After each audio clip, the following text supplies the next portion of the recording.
So COVID-19, this is the situation we're all in at the moment while we are locked down, no matter where we are, basically on planet Earth. Is this virus a real virus that you can actually see under a microscope and take a picture of and measure? And do we have real solid proof of the existence of this COVID-19, and can we see it on a picture? The procedure for proving that a virus exists and causes disease is pretty straightforward. And I mentioned Koch's postulates before, but there's actually been an adaptation of Koch's postulates by a guy named Rivers. But it's still the most important criterion is the first one, that the virus has to be isolated from someone with the illness. So this is the method that is standard for isolating a virus, and you can find this in a microbiology textbook.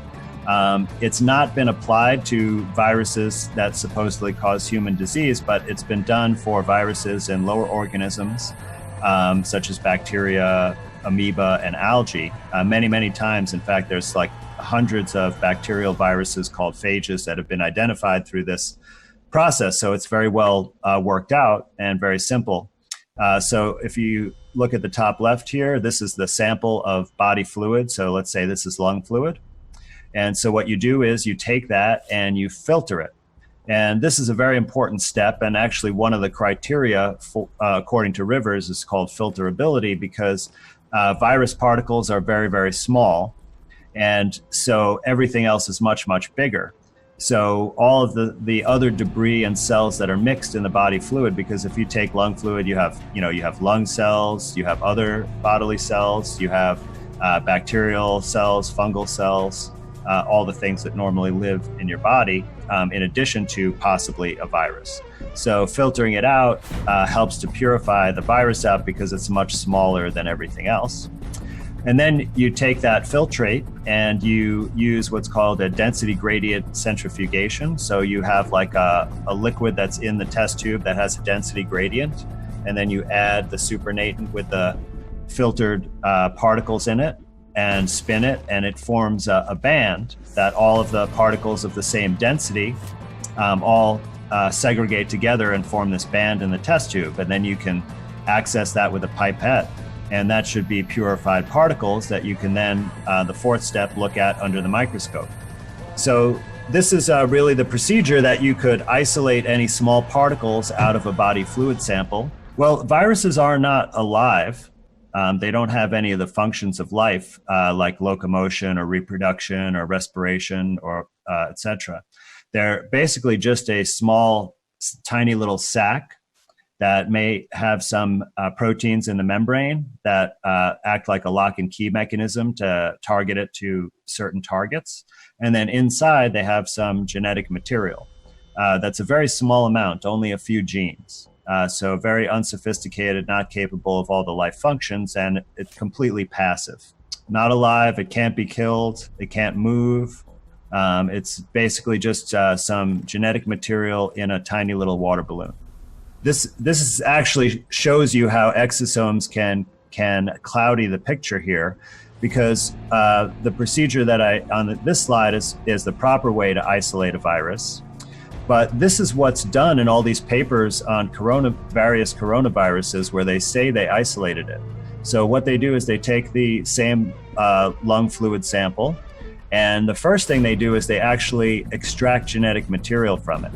But they don't purify it first. So they take the whole fluid and they give it some enzymes that break apart all the membranes. So every type of cell that's in there leaks its contents out into the fluid. And then they look for genetic material and amplify it, and then they might sequence the genetic material. But the problem with this is that there are many, many sources of genetic material in that lung fluid. So it's been found in research studies that there's free genetic material, not a part of a cell that's in lung fluid. There's exosomes, because they're present in all cell types and especially present in disease. So they're going to be exosomes that have genetic material. There are bacterial and fungal cells that have genetic material. And then there are lung cells that have genetic material. So there's all these different sources. So if you don't purify out these particles that you're saying are a virus, you don't really know what the source of this genetic material is. So it's a very sloppy procedure.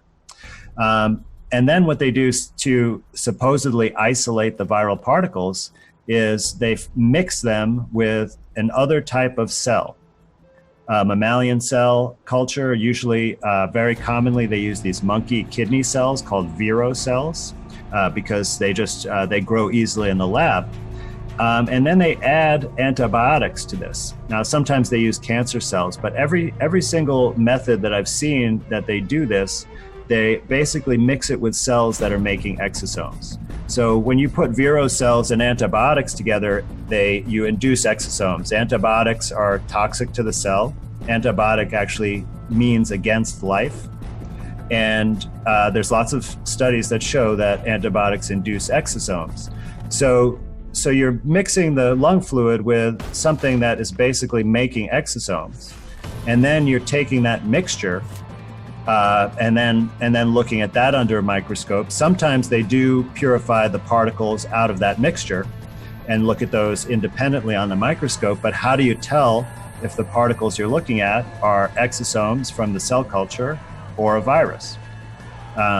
Or they could even be exosomes from the lung fluid because they would appear essentially the same under the microscope. They're about the same size. They have the same properties. I've showed this in my other presentation that they are very difficult to distinguish from each other. So why would you do this method rather than the previous method, which gives you a purified sample and you can know what you're looking at? So this really, really muddies the waters.